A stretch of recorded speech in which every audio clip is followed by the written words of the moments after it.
Welcome back, everybody, for another pregame discussion. Game number 7.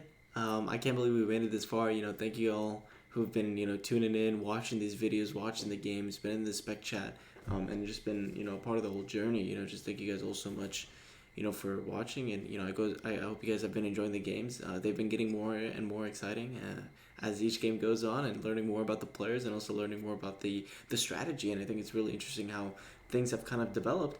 And I think something to look at, when we look at the overview, the games are now tied 3-3, T Mac versus DZ.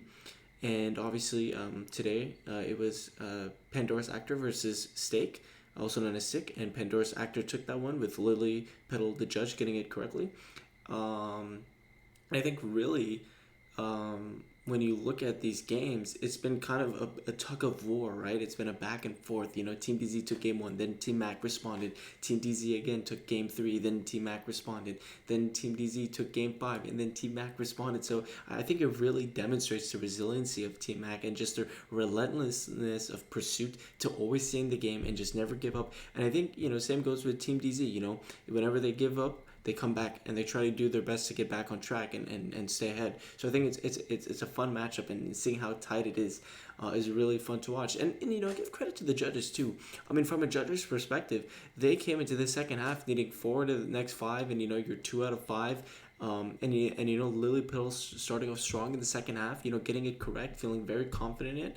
And I think for the judges, these next few games really determine the outcome of whether or not they're going to win or lose the game. And I think the judges have shown a tremendous amount of not only resilience, but a lot of teamwork. You would think the judges would be a little more individual based, but I think lately, according to my sources from the chats, they've been becoming a lot more closer, and they've been more engaged with each other and kind of discussing strategies and also talking about each players and helping out the other players before Rand, obviously, of the tips, what to look for, and for the players as if they're Town or Mafia, and how to read it. And so I think this teamwork and the judges kind of coming together is just so much fun to watch.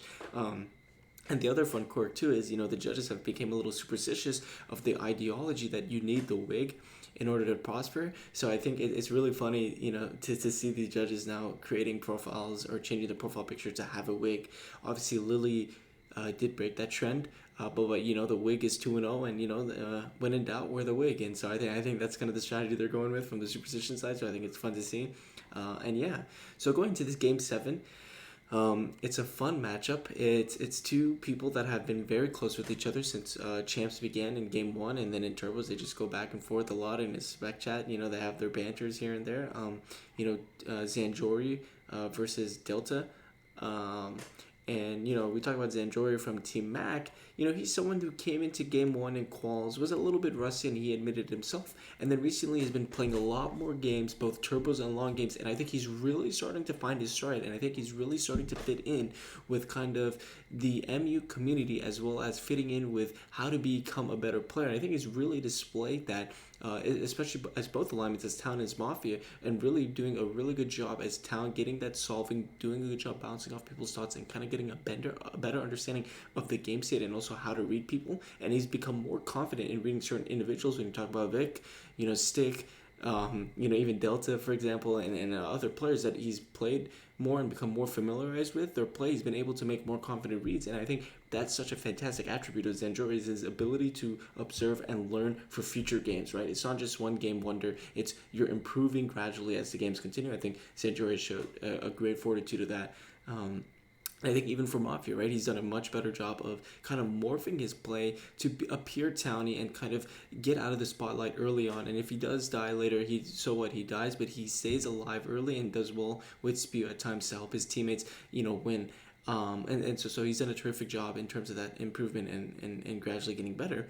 Now, when we talk about what to look for in terms of, Xanjori Town versus Xanjori Mafia, I think one of the main things, right, as Town, he is someone that we discussed earlier. He loves to solve the game. He loves to bounce a lot of thoughts off other players, especially those that he's familiar with, and try to get reads from them. And not only does he use that to better his worldview, but he also uses those interrogations to kind of understand where that person is coming from and kind of make a statement of whether or not, okay, is this person Mafia or not, or is this person Town? Um, so he's able to do a good job of kind of understanding through the questioning of other players whether or not he is, or they are, Town or Mafia. And I think really Xanjori has become more of an interrogation player, very more in your face, not afraid to get dirty and ask a lot of questions and kind of get to know what the other players are thinking. And I think that's such a great job of extracting free information. I think very underrated players in George Town is getting that information on the table and trying to get as much content in the thread as much as possible to benefit, for analysis, for whether it's in the moment, in the present, or for future when looking back and re-ISOing earlier days. So I think Xanjor is a very interrogative player. He's also someone that is very, very protective of his reads, especially the ones that he's confident in his town reads. He loves to save them a lot. He loves to stand up for them. And as we mentioned, he's not afraid to get dirty anymore. With these confident reads, he sticks up for them and he does the best he can. And he also is a player that, loves to do this ping pong solving where he bounces off thoughts of other players and tries to better his worldview. And he's so focused on solving. It's so meticulous, so well thought out. And he just lays his thought process out in a concise way that's very readable to a lot of players. And I know earlier, when Xanjori started, he was getting, miseliminated sometimes, but he's kind of gone in that mojo where now that he's played with people and they're more familiar with his play, and he has improved his ability to appear town, even as town, right? That's a skill that I think a lot of people, tend to underrate is, oh, I need to be appear towny as town. Oh, well, I'm town. Why do I care about that? Well, you should care about that because if you die, you're helping the Mafia win con just that much more. So I think Xanjori has done a terrific job of that. Has really improved his ability to appear towny as town, as well as just providing the solve and doing the best he can to lay out the future, the future solving. So a really good job from him. And I think one of the things to look at though when we talk about this game, right, and we always we keep beating this dead horse, but it's a 1v1. You have the other person, the win con, you know what you're trying to get. And I think when looking at this game, the biggest thing really is finding out how does Xanjori deal with Delta and how does he interact with the clear.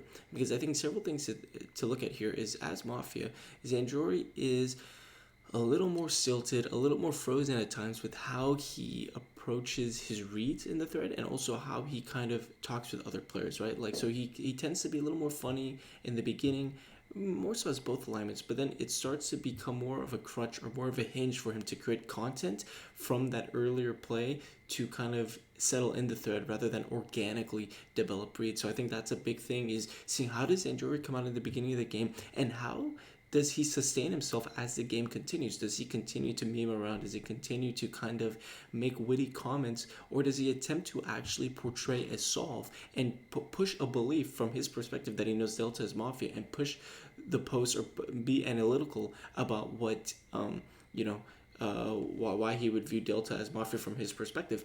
And I think, that is the biggest thing really, is the organicness that he comes to those reads as town, but as Mafia, it's more forced, it's more silted, and also it's more of a crutch play from how he comes in a little more jovial, a little more happy type of thing, and trying to, like fake that town energy, if you will, rather than come to it in a way that seems organic, and so there's less solving as a result of that, and it's more kind of in a meme way to kind of bypass the pressure on him and make some witty comments here and there to skate by. But as town, he's very thorough, very meticulous, and very questioning. And I think something to look at too is, I think Xanjori as town, he actually does care more about being town red, or he cares more about not dying, right? He cares more about survival at times, in the sense where he really feels like when he's towny, he feels like, hey, I shouldn't die. I am a town. So I think expect to see some of that in terms of interrogation with the judge, where he tries to kind of stand out, tries to let this judge know that if he's town, like, hey, I'm town, like, please don't kill me. Like this is X, Y, and Z of why I'm town. So I think, he's going to case a lot on Delta as both alignments, but I think as town, he's going to be more so discussing about from his perspective why he's town, and talking about his own mindset and stuff like that as it continues. So I think it's going to be fun to watch that dynamic, and I think it's going to be very telling based of how Xanjori comes into the thread, how he sustains himself, and how he interacts with Delta, what he picks apart, whether it's in an authentic or forced way, and how does he interact with the judge. I think those are the key things, the three key things to look at in Xanjori's play. And when we're looking at his opponent at Delta, these two love going at each other so early on turbos and going back and forth and just hard pushing each other in a joking way. And I think, now that they're in a Thunderdome manner, they can do it, and it's gonna last a lifetime. Well, not a lifetime, but it's gonna last 12 hours, or it could be less, but it's gonna last a while. And these two are just gonna keep going back and forth. And it's gonna be fun. I do think we're gonna expect some mimi back and forth and some kind of fun comments towards them. But I think as it goes on, right, it's gonna be more indicative of how they go about that. That will be more telling. And Delta is someone who you love to have on your team, right? He is a hustler. He always is the light at the end of the tunnel. He embodies the happiness that a lot of people do not have, whether it be in Mafia games or in the community. And I think Delta is a perfect example of someone who really just makes the game state more fun to be a part of. And I think he brings that energy and that mindset of, hey, never give up. We got to keep fighting. We got to keep winning. I'm going to do what I can. We might be down, but we're not out. He hustles. He always fights for that extra step, extra post, extra will to live. If there's even an ounce of hope, you better sure Delta's going to take it. He's going to do the best he can. And so, he's a hyper poster, a lot of whim, and he shows out, right? He balls out when he needs to, and he shows why. And I think really, the biggest thing when you look at Delta is his ability to just fool people, especially as Mafia, when, with his towny pure tone and kind of, how he presents himself. And it's just like, it's like this ghost that you can't really hug, right? You can't hug a ghost, but like, it's like you almost think you can hug him, but then you don't, and you get caught, and you realize, oh shoot, he's an evil wolf, he's an evil Delta, he's Delta the wolf. And so I think he's someone that is so tricky on a surface level of his posts and the tone and the purity of how he presents himself. I think it's like, oh, so cute that you just sometimes fall for it. It's like looks like a cinnamon could kill you, that type of thing. I think that very, but that perfectly applies to Delta. And I think he's the type of player that is just so good at the tone and appearing towny. And when you talk about these 1v1s, it's really important, that aspect, because you're trying to look at who's townier, and Delta does a really good job of kind of manipulating his tone and kind of looking at what the other person's looking for to town read, and he'll be that lamest person, or he'll be that that super pure guy that does a lot of based off tone, changing it up in his posts. But I think the main thing is, as Mafia, kind of like Xanjori, his reads are a little phoned in the sense where they're very level 0, they're very level 1. There are reads that on the surface level, okay, sure, that makes sense, but they lack a lot of depth that what Town Delta has. And I think Town Delta really looks at the extra mile, looks at the empathize, looks at the context of these posts, of the context of when these certain scenarios took place with certain players interacting. And I think as Mafia, it's very level 0 to push an easier agenda, to not force anything, and just be very simple about it. So I think that's to a T kind of how Delta goes about his Mafia. And he tends to bust here and there when he has to, or he'll kind of take advantage, and really for cred, right? That's kind of the main thing he does. But I think as Town, he does have that purity, right? Which is why I mentioned it's so dangerous, right? Because you can get fooled easily as Mafia. But I think as Town, Delta is very more vocal about his reads, right? As Mafia, he, as we mentioned, very level 0 reads, but he's not as pushy about them. He kind of flip-flops a little bit. And Town, he flip-flops too, but as Town, he will make sure to push it in that direction he wants, and he makes it known, whereas Mafia, he's a little more quiet about it, a little more laid back, and kind of lets them do the doing. And when he pushes on his partners, he'll make a vote, and he won't make a big deal about it, but he'll kind of ping some certain posts here and there. But as Town, he is very about every single read. He makes it known to the thread. He wants everyone. He yells at, not yells, but he tells people about what's up, and tries to get that agenda through. So he's a lot more vocal, a lot more known, and kind of puts himself out there. So I think that's the main thing as Town. And back to the purity thing. I think as Town, he can really have a lot of pure sounding posts, right? So if the thought process is authentic, I think it will show through Delta's posting structure and kind of how he goes about his mindset. But I think the biggest thing is when his posts are forced and the content he's giving are forced, it more so comes in a manner that he's doing this to appear towny rather than doing this because he's just doing it, right? He's doing it because he has to, not because it's just something that came to his mind. So I think that's kind of the thing to look at is Delta saying this in a manner because he knows he has to look good, or is he just doing this because it's following the heat in the moment. It's following a process based off what he's done before, and I think that type of mentality, when you talk about purity and kind of how Delta presents himself, is so important to look at. And I think there are times where he can be absurdly pure, and I think when you reach that level, you're tempted to town read it, and I think there's a certain breakage point. But for Delta, it's so high that sometimes you don't want to get fooled by it. Um, so yeah, Delta is a very good player, and I think he does a terrific job fooling with the tone and stuff like that as Mafia. But as Town, he's very more vocal, likes to get his reads out there a lot. And the other thing that's underrated is as Town, he is more focused on morale boosting, right? We don't talk about this enough, but there's a lot of people out there where as Mafia, they are the players that sometimes, like the happy players and stuff like that, not Waza, but like the people that are happy in general, they tend to um, not really help out town morale when they're down, right? That's something that's so like underrated when people look at back at games, is these people that you normally see that are happy individuals, when their team, supposedly the town, are down, when they're Mafia, they don't really care, they don't really do anything. So I think as Delta, he is someone who loves to bring that town morale back up. He loves to boost everyone, and we talked about him earlier, how he makes the game state fun. Well, as Town, he really pushes that through because he wants that environment, a friendly environment, a non-toxic environment. And I think that's something, when you talk about Delta, he does a terrific job of doing, and that lacks a lot in his Mafia game because he wants to promote his agenda and reduce the town win con of coming back together and preventing that cohesion, if you will. So I think that's something to look at. It's kind of, how does Delta interact in this third? And is he more of someone who's a defeatist, or is he more someone of an upbringing character who's going to bring a lot of happiness in the thread, and someone that's going to promote a lot, to help out in terms of solving and kind of doing the most he can. And this is a stream, so people watching on YouTube, you guys are gonna like see this, but we do have some people here. So hello, Lucas, thank you for joining. This is a kind of a semi podcast for like a pre-game discussion for a game called Mafia. So thank you for joining. So yeah, that's Delta. He's, as mentioned, a good player as Town. Very pushing with the solve, brings a lot of happiness, a lot of engagement and thread, and improving the morale. And as Mafia, he does a really good job of doing fake town purity, posting stuff that you just want to hug, but you can't trust him enough because he's just gonna fool you.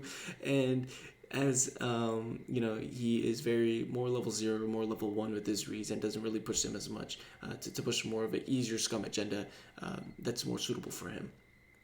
So now when we go into the judge, Molly likes origami.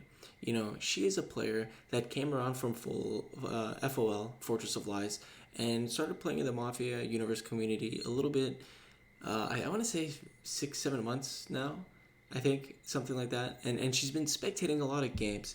And so I think this is the perfect game for Molly to really showcase her true solving ability, right? Because in the majority of the games Molly's been in, she's more so been in a lot of town games. I think there was one Mafia game recently in the Mountainous game, and it was a little game where she wasn't as active as much. But in the town games where she is active, I think one of the key abilities for Molly is really her ability to kind of sift the dust and find out what's alignment indicative for certain individuals. Remember, alignment indicative for certain individuals. And I think Molly does a terrific job of really figuring out, hey, this is an objective townier, an objective wolfy thing, but is this characteristic a trait of this player because of their playstyle, or is this quirk an actual scum trait for this person, or is this an actual town trait for this person? And so she's really good at really empathizing as well as figuring out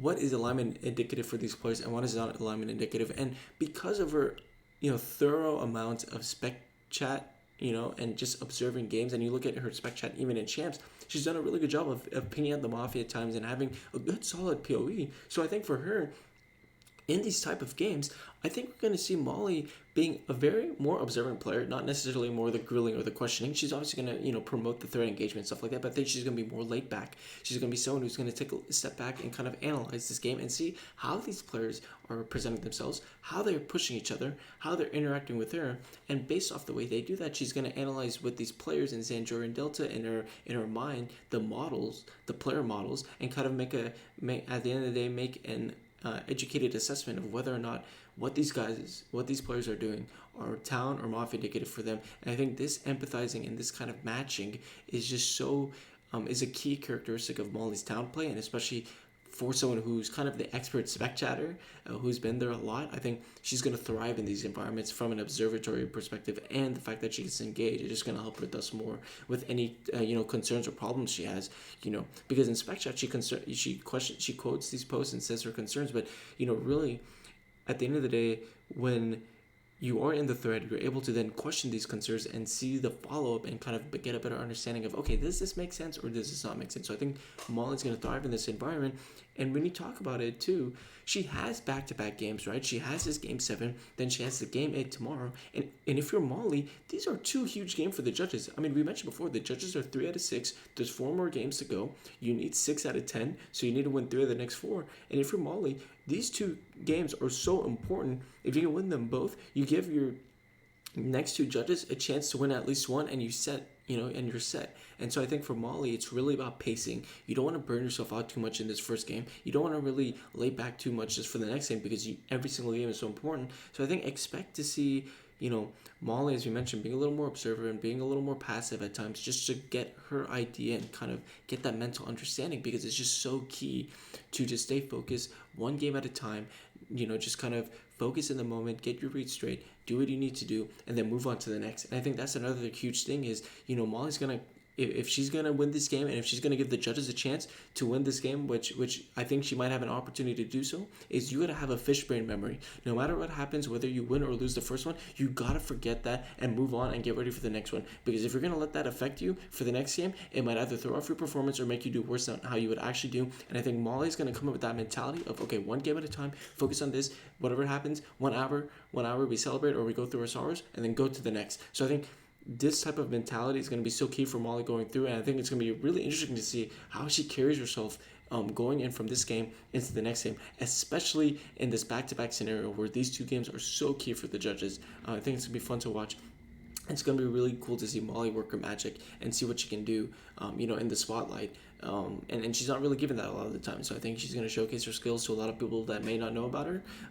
So it's going to be Molly's likes origami time, and she put on the wig. So best be assured, her best self is coming. I think it's going to be a lot of fun. Game 7, a lot on the line. Team Mac versus Team DZ. Who's going to take that, the next point to get 4? Getting closer. If 6 wins it, but 5v5 is a tie, and now you're 3v3. So, Xanjori Delta, these players are ones that, kind of have these friendly fights, and, they always talk about who has the one up. Well, Xanjori Delta, this is your time to shine. Whoever's the better between you two in terms of these Thunderdomes, now's the time to shine. You think you're the better player? Well, now's the time to show it and show everyone else in a high-pressure situation, in a time where your team depends on you the most to get the lead over and what could potentially be a game-sealing point in the future. So I think it's going to be a lot of fun. So game 8, Xanjori versus Delta. Molly likes origami, the judge. It's going to be a lot of fun, a lot of back and forth, and it's going to be very exciting. So see you guys there. Peace.